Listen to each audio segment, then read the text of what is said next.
මේ බලන්නකෝ මේ කට්ටිය තමයි මං ගෙදර තියාගෙන ඉන්නේ. මේ මගේ යාළුවෝ ටික.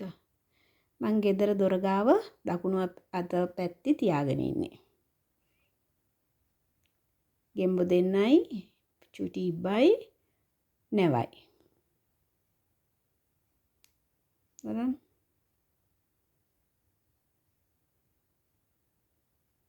තියලා බලන්නකෝ ගෙදරක ගෙට ඇතුල් වෙන පැත්තේ දකුණු අත පැත්තේ පොඩි ටීපෝ එකක් තියලා මේ කට්ටිය තියන්නකෝ. හැබැයි ගෙම්බෝ දෙන්න එළියේ ඉඳලා ගෙට ඇතුල් වෙන විදියටත් ඉබ්බ ගේ ඉඳලා එළියට යන විදියටත් අන්න එහෙමයි තියන්න ඕනි. තියලා බලන්නකෝ. ඔයාලට ඊට පස්සේ කොහොමද ඔයාලා දියුණු වෙන්නේ කියලා තියලා බලන්න. ඊට පස්සේ මට කියන්නකෝ කොහොමද කියලා.